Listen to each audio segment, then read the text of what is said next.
Par un après-midi d'été étouffant, Laurent, le beau-frère, et Isabelle, sa belle-sœur, travaillaient dans le champ de tomates. Soudain, une averse violente commença à s'abattre. Vite, à la fermette! Ils se mirent à courir ensemble. Arrivés à l'abri, ils se regardèrent, le souffle court. Leurs vêtements trempés collaient à leur peau. Le fin t-shirt d'Isabelle était devenu transparent et la chemise de Laurent laissait deviner les muscles de sa poitrine. « Il faut vite se changer », dit Laurent en commençant à déboutonner sa chemise. Isabelle se sentait elle aussi mal à l'aise dans ses habits mouillés. « Je vais me changer aussi ». Au moment où elle se dirigeait vers la chambre, Laurent lui saisit le poignet. « Isabelle ». Il y avait une émotion nouvelle dans sa voix. Isabelle se retourna et croisa le regard intense de Laurent. « Mon beau-frère, je n'en peux plus Isabelle, tu me plais tellement !» Sa confession résonna avec le bruit de la pluie. « Vous aussi Laurent, vous me plaisez énormément » répondit-elle d'une voix tremblante. Cet instant, né d'une averse soudaine, allait changer à jamais le destin du beau-frère et de la belle-sœur. Laurent Martin, 55 ans, cultivait seul ses tomates dans un coin reculé de la Dordogne. C'était l'été de la 2e année, après la perte de sa femme. Ancien fonctionnaire à Paris, il avait tout quitté après son veuvage pour s'installer ici. Par un après-midi de juillet caniculaire, Laurent, torse nu, arrosait son champ. 2 ans de travail agricole avaient considérablement musclé ses épaules et ses avant-bras. Des gouttes de sueur perlaient sur sa peau hâlée, brillant sous le soleil. Laurent, surpris, il se retourna et vit Isabelle Dubois, 48 ans, belle-sœur de Laurent. Elle venait de finaliser son divorce après 7 ans de mariage, un mois plus tôt. Vêtue d'une robe d'été vermente, elle se tenait là, tirant une grande valise. Conscient de sa nudité, Laurent attrapa en hâte une chemise grise qui séchait non loin et l'enfila. Mais tandis qu'il la boutonnait, il sentit le regard d'Isabelle s'attarder sur sa poitrine et ses abdominaux. « Isabelle, quelle surprise, tu n'as même pas prévenu !» Isabelle détourna les yeux, un sourire gêné aux lèvres. « J'ai appris que tu vivais seule ici, je me suis inquiétée. » Sa voix avait un léger tremblement. Laurent la regarda à nouveau. C'était plus la jeune femme effacée qu'il connaissait, mais une femme mûre et séduisante. Le divorce lui avait fait perdre un peu de poids, affinant les traits de son visage. « Vous avez beaucoup changé, Laurent, » dit Isabelle, comme admirative de sa nouvelle carrure. Pour préparer le dîner, ils entrèrent dans la petite fermette. L'espace d'une dizaine de mètres carrés ne comprenait qu'une kitchenette et une seule chambre. Laurent installa un futon dans la pièce principale, précisant qu'il dormirait là. Depuis la chambre, en rangeant ses affaires, Isabelle l'observa par l'entrebâillement de la porte. Le mouvement des muscles de son dos, alors qu'il changeait de chemise, capta son attention. Elle sentit son cœur s'accélérer malgré elle. La nuit tombée, le silence s'installa dans la fermette. Séparés par un simple mur fin, ils sentaient vivement la présence l'un de l'autre. Isabelle, les yeux fixés au plafond, n'arrivait pas à trouver le sommeil. Était-il si séduisant que ça avant? Laurent non plus ne dormait pas. Isabelle, qu'il n'avait jamais vue que comme sa belle-sœur, lui apparaissait désormais comme une femme désirable. Il se demandait si ses propres sentiments étaient déplacés. Ce n'est que vers 4 heures du matin qu'ils parvinrent enfin à s'endormir. Le lendemain matin, Laurent se leva tôt, comme à son habitude. Isabelle se leva également, proposant de l'aider au champ. Vêtue d'un t-shirt blanc et d'un gant, elle le suivit dans le potager. « Fais attention, le sol est inégal, tu pourrais glisser », la prévint-il en lui montrant comment cueillir les tomates. Vers 10 heures, en se penchant, Isabelle perdit l'équilibre. Au moment où elle allait tomber en arrière, Laurent se précipita et l'enlaça par la taille. Son bras puissant serrait fermement la taille fine d'Isabelle. Pour retrouver son équilibre, elle posa ses mains sur la poitrine de Laurent. À travers ses doigts, elle sentit le cœur de son beau-frère battre plus vite. « Ça va ?» demanda-t-il d'un ton inquiet, sans pour autant la lâcher. « Oui. » Merci Laurent. Elle non plus ne retira pas ses mains de son torse. Un silence de quelques secondes s'installa. À 13 heures, la chaleur devint accablante.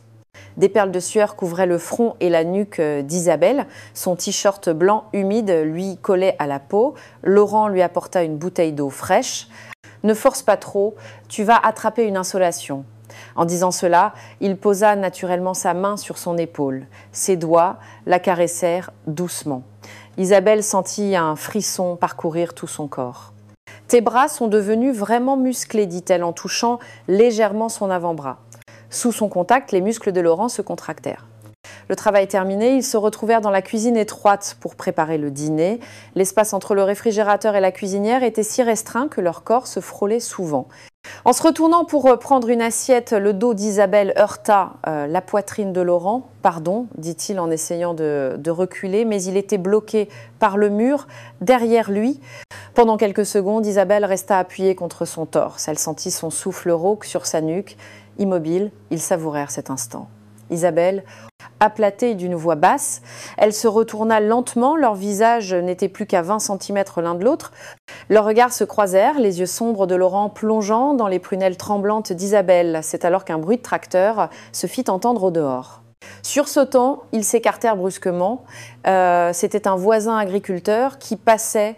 Cette nuit-là, Isabelle s'enveloppa dans le fin plaid d'été que Laurent lui avait donné, mais les contacts physiques de la journée revenaient sans cesse à son esprit, l'empêchant de dormir. La chaleur du corps de Laurent, le contact de ses mains rudes, tout était si vif. Laurent non plus ne trouvait pas le repos. Le souvenir de l'épaule douce d'Isabelle et de sa taille fine persistait. Il était troublé, se demandant si de tels sentiments étaient justes. Le troisième jour, Isabelle apparut vêtue d'un short plus court et d'un fin débardeur. Ses jambes blanches et la ligne de ses épaules étaient plus exposées que jamais. Laurent essaya de détourner le regard, mais ses yeux revenaient sans cesse vers elle. Pendant qu'il travaillait le matin, un petit insecte se posa sur le dos d'Isabelle. « Laurent, j'ai l'impression d'avoir quelque chose dans le dos. Tu peux regarder ?» demanda-t-elle en lui présentant son dos. Tandis que Laurent retirait délicatement l'insecte, ses doigts suivirent la courbe de sa colonne vertébrale. Même à travers le t-shirt, la douceur de sa peau stimulait ses sens. Isabelle frémit légèrement à son contact. « C'est bon, dit Laurent, mais il ne retira pas sa main tout de suite. »« D'accord, merci. » Elle resta immobile. À l'heure du déjeuner, Isabelle se plaignit d'avoir mal à la nuque et aux épaules. C'est la première fois que je fais ça, j'ai des courbatures partout. Tu pourrais me masser un peu ? Demanda-t-elle en s'asseyant devant lui. Laurent hésita, mais ne put refuser. Il commença à masser doucement ses épaules. La ligne délicate de son cou et la courbe de ses épaules s'offraient à sa vue. « Ah, ça fait du bien !» soupira-t-elle en se détendant. Les mains de Laurent s'enfoncèrent plus profondément, dénouant les muscles tendus. Isabelle ferma les yeux, savourant le contact. La chaleur des mains rudes de Laurent se propageait dans tout son corps. Le soir venu, Isabelle annonça qu'elle allait prendre sa douche la première. Le bruit de l'eau se fit entendre depuis la cabine de douche installée derrière la fermette. Laurent, préparant le dîner dans la cuisine, tenta de ne pas y prêter attention. 30 minutes plus tard, Isabelle sortit, mais elle ne portait qu'une simple et fine robe d'été. Ses cheveux mouillés tombaient sur ses épaules, créant une atmosphère mystérieuse. « La serviette est trop petite, je n'ai pas pu bien me sécher les cheveux, dit-elle, en les secouant des gouttes d'eau perlèrent sur ses épaules. Laurent sentit sa gorge s'assécher. Ses cheveux mouillés, ses épaules nues et la silhouette devinée sous le tissu fin ébranlaient sa raison. « Toi aussi, va vite te doucher. »« Je m'occupe du dîner, dit Isabelle en souriant, mais une lueur d'attente brillait dans ses yeux. Pendant que Laurent se douchait, Isabelle se regarda dans le miroir du salon. Elle se demandait ce qu'il penserait d'elle. « Suis-je trop entreprenante ?» Quand Laurent sortit de la douche, Isabelle avait déjà mis la table. Chaque fois qu'elle se penchait pour poser un plat, les lignes de sa robe bougeaient. Laurent luttait pour ne pas la fixer. « Assieds-toi, Laurent, dit-elle en lui indiquant la place à côté d'elle. Pendant le repas, le bras d'Isabelle frôla souvent le sien. À chaque fois, il s'arrêtait et se regardait. Une tension palpable flottait dans l'air. Laurent commença-t-elle en le regardant. « J'ai beaucoup changé, n'est-ce pas ?» demanda-t-elle, comme pour confirmer ce qu'elle voyait dans le miroir. Laurent ne put répondre, se contentant de la contempler. À cet instant, une émotion indicible circulait entre eux. Le vendredi soir de la première semaine, Laurent sortit une bouteille de vin rouge local, une chose qu'il faisait rarement. Isabelle s'assit à côté de lui, déclarant qu'elle boirait avec lui. Elle portait toujours sa fine robe d'été. « Tu ne te sens pas seule parfois ?» demanda-t-elle après un premier verre. « Si, surtout le soir, » répondit-il honnêtement. L'alcool aidant, leur conversation devint plus intime. Isabelle parla de la douleur de son divorce et Laurent de son chagrin après la perte de sa femme. « Nous avons tous les deux beaucoup de cicatrices, » dit Isabelle avec un sourire triste. « C'est vrai, mais parler avec toi m'apaise. » Les joues d'Isabelle s'empourprèrent légèrement. Avec le temps, Isabelle se rapprocha de plus en plus de Laurent. Bientôt, son épaule toucha son bras. Laurent ne bougea pas, sentant sa chaleur. « Laurent, » murmura-t-elle en posant sa tête sur ses genoux. « Dis-moi, je suis plus belle que ma sœur, n'est-ce pas ?» demanda-t-elle, elle d'une voix pâteuse. Déconcerté, Laurent la regarda. « Ses yeux humides étaient fixés sur lui. La main de Laurent se mit à caresser ses cheveux d'elle-même. Isabelle. Sa voix était plus basse, plus rauque que d'habitude. Isabelle se redressa lentement pour lui faire face. Leurs visages se rapprochèrent. La main de Laurent caressa doucement sa joue. « On a le droit de faire ça ?» demanda-t-il d'une voix tremblante. « Je ne sais pas, mais je sais que tu me plais », répondit-elle en fermant les yeux. Juste avant que leurs lèvres ne se touchent, Laurent se ressaisit brusquement. Il s'écarta d'elle et se leva. « Non, on ne peut pas faire ça. » Isabelle le regarda déconcertée. « Laurent ? » « Je suis désolée Isabelle, j'ai l'impression de profiter de toi, dit-il en détournant la tête. Déçue, Isabelle se leva à son tour. « Je vais me coucher. » Elle entra dans la chambre et ferma la porte. Seul dans le salon, Laurent se prit la tête entre les mains, mais au fond de lui, un sentiment de regret persistait. La peau douce d'Isabelle, son regard tremblant. Tout lui revenait en mémoire. Dans la chambre, Isabelle non plus ne dormait pas. « Demain matin, je ferai comme si je ne me souvenais de rien. » Elle se cacha sous la couverture, le cœur en tumulte. Mais ni l'un ni l'autre ne pouvaient oublier ce qui s'était passé. Ils prirent conscience que leurs sentiments avaient atteint un point de non-retour. Ce n'est que vers 3 heures du matin que le calme revint dans la fermette, mais de l'autre côté du mur fin, l'excitation et la confusion des deux âmes continuaient de s'entremêler. Le lendemain matin, ils se saluèrent avec gêne. Isabelle fit semblant d'avoir tout oublié et Laurent tenta d'agir normalement, mais un changement s'était opéré dans la façon dont ils se regardaient. Dans l'après-midi, une averse soudaine s'abattit. Ils coururent du champ de tomates jusqu'à la fermette. Leurs vêtements trempés leur collaient au corps. « Il faut vite se changer », dit Laurent en commençant à enlever sa chemise. Isabelle se sentait elle aussi mal à l'aise. « Je vais me changer aussi ». Au moment où elle se dirigeait vers la chambre, Laurent lui saisit le poignet. « Isabelle !» Dans sa voix, il y avait une assurance qui n'était pas là la veille. Isabelle se retourna et croisa son regard intense. « Laurent, hier soir, je crois que j'ai fait une erreur, dit-il en lui prenant la main. Je n'en peux plus. Tu me plais tellement. » Les yeux d'Isabelle s'emplirent de larmes. « Vous aussi, Laurent, vous me plaisez énormément, répondit-elle d'une voix tremblante. Laurent prit son visage en coupe et approcha lentement le sien. Cette fois, personne ne les arrêta, leurs lèvres se rencontrèrent enfin. D'abord timide, le baiser devint de plus en plus profond. Les mains de Laurent entourèrent la taille d'Isabelle et les bras d'Isabelle s'enroulèrent autour de son cou. L'instant était si brûlant qu'il ne sentait même plus la froideur de leurs vêtements mouillés. « Tu es sûr de toi ?» demanda Laurent en déposant un baiser sur son front comme une dernière vérification. « Oui, je ne le regretterai pas », répondit-elle d'une voix pleine d'assurance. À cet instant, Laurent la souleva délicatement dans ses bras, son corps léger s'ajusta naturellement contre lui. Isabelle enfouit son visage dans son épaule, aspirant profondément son parfum masculin. Pendant les quelques pas qui les menaient à la chambre, leurs cœurs s'emballèrent. Le moment de franchir enfin la ligne interdite approchait. La chambre était sombre à cause du temps couvert. Laurent la déposa doucement et elle alluma une petite lampe de chevet. Une lumière orangée et chaude illumina doucement la pièce. « Isabelle !» murmura-t-il en la serrant de nouveau dans ses bras. Cette fois, il n'y avait plus d'hésitation. Lentement, ils se défirent de leurs vêtements humides, ouvrant leur cœur l'un à l'autre. Tout était naturel et magnifique. Dehors, la pluie tombait toujours avec force, mais à l'intérieur, la pièce était réchauffée par la température de leur corps. Les moments qui suivirent furent doux et poignants, comme si le temps s'était arrêté. Laurent avait l'impression de retrouver l'homme qu'il avait longtemps oublié. Son cœur, asséché depuis la mort de sa femme, semblait reprendre vie. Isabelle aussi, pour la première fois depuis son divorce, sentait un amour véritable. Son âme blessée semblait guérir au contact de la chaleur de Laurent. Après s'être totalement abandonnés l'un à l'autre, corps et âme, ils restèrent silencieusement enlacés. Dehors, on entendait toujours le bruit de la pluie, mais même ce son leur paraissait être la plus belle musique du monde. Maintenant, il n'y a plus de retour en arrière possible, n'est-ce pas ? Murmura Isabelle, le visage blotti contre sa poitrine, d'une voix heureuse. Ça n'a pas d'importance, je crois que c'est notre destin, répondit chaleureusement Laurent en lui caressant les cheveux.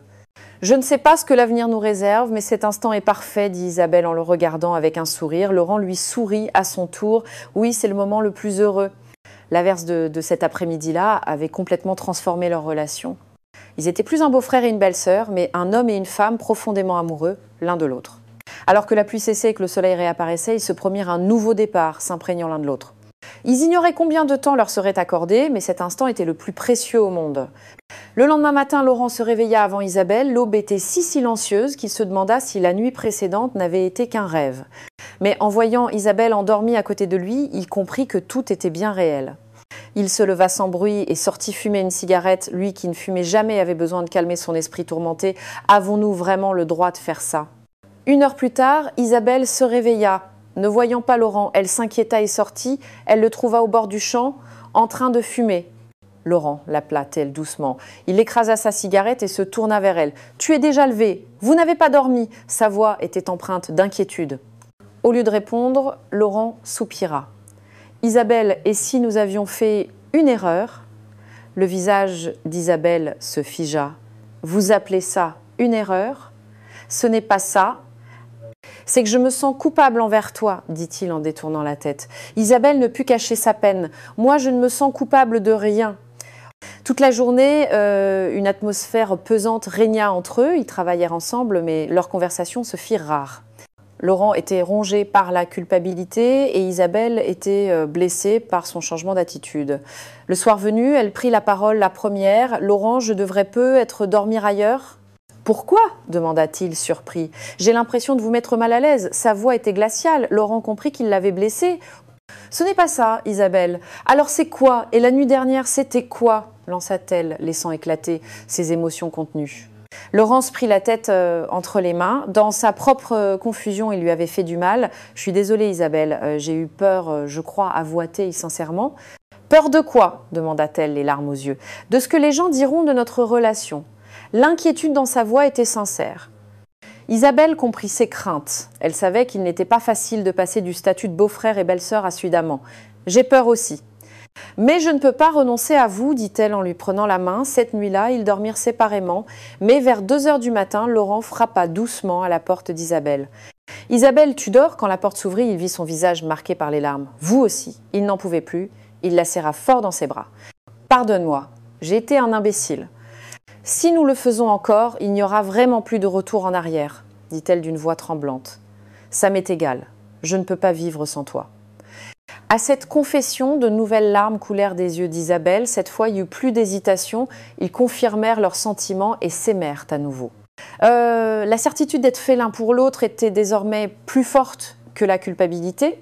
Après 2 semaines de présence d'Isabelle, les rumeurs commencèrent à circuler dans le village. La belle-sœur de Martin est chez lui depuis un moment. Une jeune femme dans la maison d'un homme seul, le maire du village, vint trouver Laurent. Laurent, les gens commencent à trouver ça un peu étrange. « Que voulez-vous dire ?» demanda Laurent décontenancé. « On dit que ta belle-sœur reste un peu trop longtemps. » À ces mots, des sueurs froides parcoururent le dos de Laurent. Isabelle aussi sentait les regards insistants des gens au marché. C'est la belle-sœur de Martin, ça. À peine divorcée et déjà chez son beau-frère. Ce soir-là, Laurent rapporta à Isabelle les réactions des villageois. Les gens commencent déjà à nous soupçonner. Le visage d'Isabelle s'assombrit. « Je suis peu être restée trop longtemps. Ce n'est pas ça. Ce sont eux qui sont des idées. » Laurent tenta de la rassurer, mais tous deux ne pouvaient cacher leur anxiété. Quelques jours plus tard, un problème plus grave survint. Julien, un ami d'université de Laurent, annonça sa visite surprise par téléphone. « Laurent, j'arrive demain à l'aube. » « C'est une surprise ?» Laurent expliqua la situation en urgence à Isabelle. « Mon ami arrive demain, qu'est-ce qu'on fait ?»« Je peux être m'absenter pour la journée, proposa-t-elle, mais une disparition soudaine serait tout aussi étrange. » Le lendemain matin, Julien arriva. Laurent présenta Isabelle comme sa cousine. « Ah, ta cousine, enchantée !» Julien la salua sans aucune méfiance, mais au cours de la journée, ils frôlèrent plusieurs fois la catastrophe. Pendant le déjeuner, Julien demanda « Mais que fait ta cousine ici ?»« Elle vient de divorcer, elle est venue se reposer un peu, répondit Laurent promptement. « Ah, je vois. Mais vous avez l'air très proches tous les deux. » L'observation perspicace de Julien les mit sous tension. En préparant le dîner, un autre moment de danger se présenta. Isabelle s'apprêtait à toucher naturellement le dos de Laurent quand elle sentit le regard de Julien sur elle et s'arrêta net. « Il y a quelque chose de bizarre. Pour des cousins, vous êtes très intimes, lança Julien à Laurent sur un ton suggestif. Cette nuit-là, après que Julien se fut endormi, Laurent et Isabelle sortirent discrètement. « On a failli se faire prendre, dit Isabelle en posant une main sur son cœur. « C'est vrai, mon ami a l'œil, soupira Laurent, soulagé. Le lendemain, au moment de partir, Julien fit une dernière remarque. « Laurent, sois prudent. Même si c'est ta cousine, une femme qui reste trop longtemps chez un homme seul, ça peut prêter à confusion. » Après son départ, Laurent et Isabelle eurent une discussion sérieuse. « On ne pourra pas continuer à vivre comme ça, dit Laurent songeur. » À ce moment-là, Isabelle reçut un message. Sa famille a organisé une réunion pour le 3e anniversaire de la mort de sa sœur. Toute la famille sera là pour l'anniversaire, comment va-t-on faire ? Laurent devait également y assister. Le risque que leur relation y soit découverte était élevé. Il nous reste encore un peu de temps. Réfléchissons-y calmement. Mais tous deux ne pouvaient dissimuler leur angoisse. Ils sentaient que le mur de la réalité se dressait de plus en plus haut devant eux. L'anniversaire approchait à grands pas, dans 2 semaines. Laurent et Isabelle se tourmentaient chaque jour avec ce problème. Comment allaient-ils expliquer leur relation à leurs proches ? Isabelle passait des nuits blanches. Le regard des villageois, la réaction de la famille, l'incertitude de l'avenir, tout la tourmentait. Laurent aussi, tout en travaillant au champ, était perdu dans ses pensées. Un soir, Isabelle s'approcha doucement de Laurent. Il était debout, contemplant le champ de tomates, absorbé dans ses réflexions. Isabelle observa longuement sa silhouette de dos. « Laurent » appela-t-elle d'une voix tremblante. Quand il se retourna, il vit que ses yeux étaient déjà pleins de larmes. En voyant son expression, il devina ce qu'elle allait dire. Depuis plusieurs jours, Isabelle avait pris sa décision. Parce qu'elle aimait sincèrement Laurent, elle ne voulait plus lui causer de problème. Elle avait décidé d'accepter la réalité. Ils ne pourraient jamais échapper à leur statut de beau-frère et belle-sœur. Je vais retourner à Paris. À ces mots, Laurent fut stupéfait. Il voulut lui prendre la main, mais elle recula d'un pas. Isabelle était déjà préparée mentalement. Son regard, posé sur lui, était empreint de tristesse, mais aussi d'une ferme résolution. Peu importe à quel point nous nous aimons, le monde ne nous acceptera jamais, dit-elle en pleurant, révélant le fond de sa pensée. Laurent voulut protester, mais aucun mot ne sortit. Le souvenir des regards des villageois et des soupçons de son ami lui revint en mémoire. Il savait qu'elle n'avait pas tort. Isabelle avait déjà préparé sa valise, elle avait fait ses bagages en silence pendant que Laurent était au champ. N'ayant pas apporté grand-chose, cela ne lui avait pas pris longtemps. « Depuis quand y pensais-tu » demanda Laurent d'une voix faible. Isabelle ne répondit pas, se contentant d'hocher la tête. En vérité, elle avait pris cette décision 1 semaine plus tôt. Elle aimait Laurent, mais ne voulait plus le mettre dans une situation délicate. Ce fut leur dernière nuit. Assis côte à côte devant la fermette, ils regardèrent les étoiles. Le temps qui s'écoulait en silence était infiniment précieux. Laurent posa son épaule contre celle d'Isabelle. Elle aussi, sentant sa chaleur, tenta de graver dans sa mémoire ces derniers instants. Tous deux savaient que c'était la fin. L'aube venue, Isabelle se leva la première. Laurent proposa de l'accompagner à l'arrêt de bus, mais elle refusa, préférant y aller seule. La douleur serait trop forte. « Porte-toi bien, Laurent » furent ses derniers mots. « Toi aussi, sois heureuse » répondit-il à grand-peine. Sans se retourner, Isabelle s'éloigna. Laurent resta là, la regardant jusqu'à ce que sa silhouette disparaisse. Il sentit un vide immense se creuser dans sa poitrine. Une fois le bus parti, Laurent retourna seul à la fermette.